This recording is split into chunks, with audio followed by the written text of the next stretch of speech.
Welcome back to our discussion, Cloud Strategies to Fulfill the Mission, sponsored by Motorola Solutions here on Federal News Network. My guests today are Tom Hines, Director of Engineering and Technology Transformation for the Military Health System. Sanjay Gupta is Chief Technology Officer at the Small Business Administration. Devarius Peoples is the Chief Information Officer, G6, for the U.S. Army Corps of Engineers, and Mark McNulty, Corporate Vice President and General Manager of U.S. Federal at Motorola Solutions. I'm your moderator, Tom Temin. And Mark, I think you wanted to comment on what Sanjay was talking about before the break, the idea of cloud enablement of legacy functions in this kind of mobile and move-about environment. Right. Sanjay was mentioning, the VoIP phone that's sitting on your desk, and now in a remote environment, the ability to route that to his laptop or to to the government furnished cell phone. I think it's a great point, right? It's a big advantage of cloud, one that we're leveraging into our space as well, right? Traditionally, land mobile radio networks are managed by network management terminals where you have to kind of be on site. If you wanted to reprogram devices, the technician had to marry up with the user carrying that radio to get it cabled to a laptop to be able to reprogram it.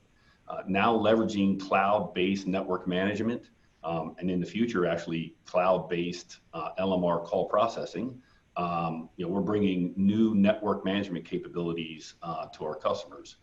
The other thing around like the programming, again, leveraging those broadband networks in a converged device, we can now have those devices set up and ready to go by the time they actually deliver to the end user, and we eliminate all of that work in cabling or traveling from where the device is to where the technician is that can reprogram it. So cloud absolutely giving us new efficiencies. All right, so we've discussed a lot of the new capabilities, a lot of the new integrations happening. There are more networks coming on the scene. 5G will be with us eventually, and LTE, and people have to decide, as Devarius mentioned early on, about this kind of triple backup capability for always on communications. And so I never know which comes first, the chicken or the egg. You don't buy software except for the purpose of running, you don't buy hardware except for the purpose of running software, and software can't do anything until you have hardware to run it on. And I was thinking of when Sanjay mentioned the phone calls.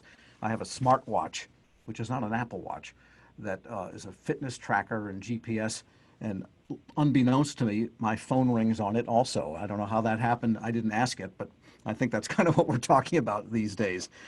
So let's talk about what are the future hardware, software requirements. What is it you see in the future to enable this kind of cloud-enabled integration of data, voice, communications, and so on? Tom Hines, we'll start with you. So I think when you talk about mission critical applications, the concerns with using the cloud are twofold really, and people often focus on security, but availability is also a critical consideration, and a number of discussions we've had leading up until now have sort of gone into that. And again, it's all about, and then on the security aspect, it's all about the sensitivity of the data, but if data is secure and you can't get to it, of course, it has no value in terms of meeting your mission objective. So we're very concerned about availability. The cloud makes it easy to do things like continuity of operations. So you can have availability zones. People are pretty familiar with that relative to AWS and Azure, and you can then set up COOP instances of those same systems, but immediately that becomes quite expensive. And then you get down to simple things like, well, just bandwidth, right? So when we move things into the cloud, more often than not, we look at increased latency, and so that affects the performance of the system. In the DoD, we have to have concerns about where our data is stored, so we can only use exclusively US-based data centers, whether it's cloud or not, and that puts us in a difficult position in terms of worldwide operations. The military health system has some 1,300 facilities around the globe, all over the Pacific, Indo-Pacific, as well as Europe, and we can't really support that with cloud infrastructures with any kind of performance. And then, of course, there is bandwidth. And finally, people forget the fact that when you put information into the cloud and you ask people to use that, if that's largely used by your on-premise users in your fixed facilities, the issue there is what your bandwidth charges are. So not only the communications that you have to lay into the cloud architecture, but then the charges just for simply moving your data in and out of that environment, all which becomes much more expensive than people generally think of. So as we think about cloud architecture, those are some of the considerations that we find ourselves having to get into, and some of that, quite honestly, was a surprise to us as we accelerated our migration of those mission applications into those environments. And let me ask you, Devarius, what are you looking at in terms of future capabilities, future software and hardware, if you can get specific, and architectural considerations to make all of this keep advancing? Yeah, we're looking at more of the as a service concept with regards to software and hosting solutions. Even as we look at the cloud, understanding you can get those services through infrastructure, platform, and then software. So software is one of the more preferred solutions that we are driving towards as a part of our cloud strategy. However, looking at the various platforms, we're more so considering 2 geographical hubs that provides that high availability and improved latency of the system performance. However, there's still mission critical applications where the cloud is not so much suitable or sustainable, making that a little bit more difficult to do the analysis of new technology and those type of things. So when you start talking new technology, we're looking at more so software-defined networking, being able to deploy various things for improvements. We're also being able to look at things holistically. So there's really not so much a default answer to the question, but more so ensuring that you have the proper bandwidth, the right ports, protocols, ensuring that all of those things are properly supported. So that's why we're looking at it from a holistic view, because if we don't, then we probably won't be as successful.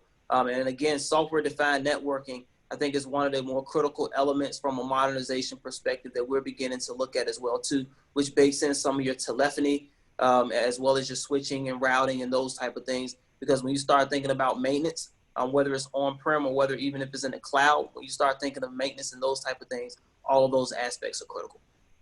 Sanjay, would you say then that the architectural approach is really the most important thing here, and then the rest of it falls into place once you know how you want this thing designed? Yeah, that's a very integration.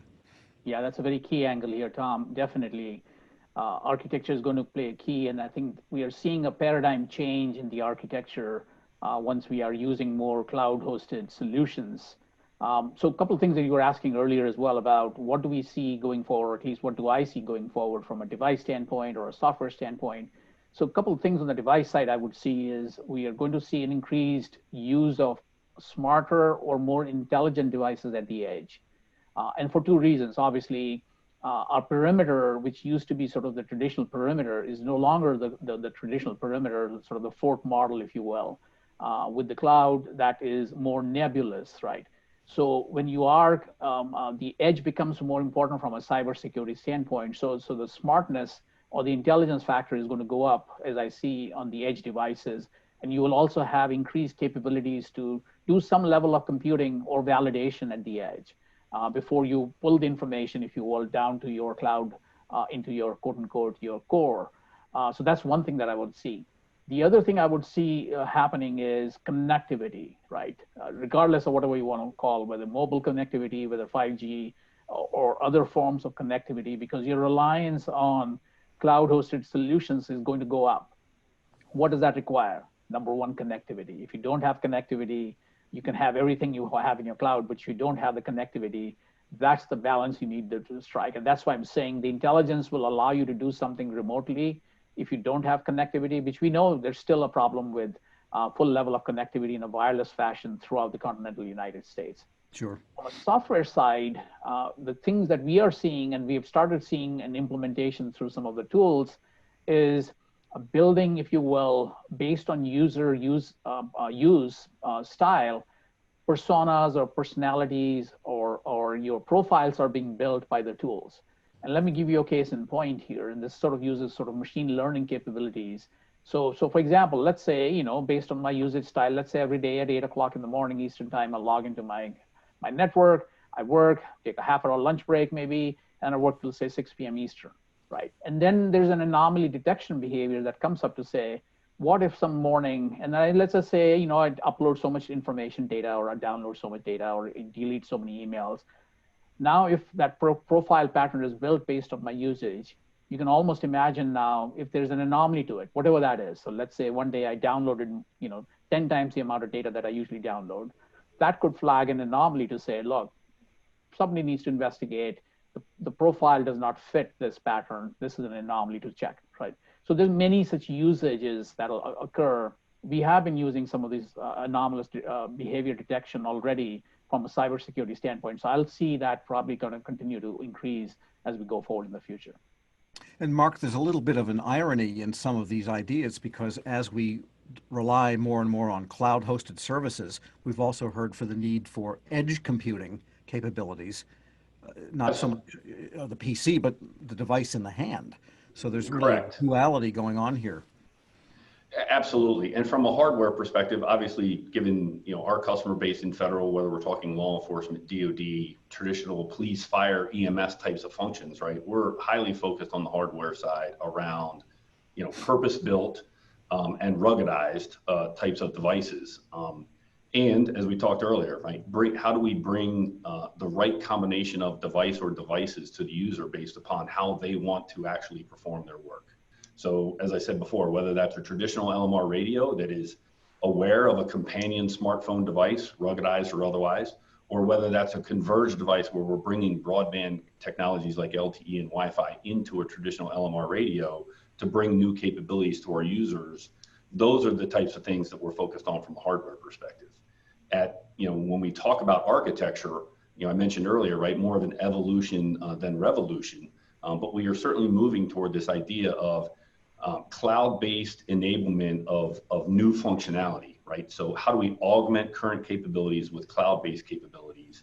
And then also redundancy. And we've heard that word a couple of times today. As we get to cloud-based call processing around traditional LMR networks, rather than a customer, whether at a state level or a national level, having to build in their own redundancy, a second data center or call processing center, how do they just build one and build it reliably? And in the unfortunate incident that goes down, fail back over to more of a cloud-based, community cloud-based call processing center, for the duration of whatever their outage might be.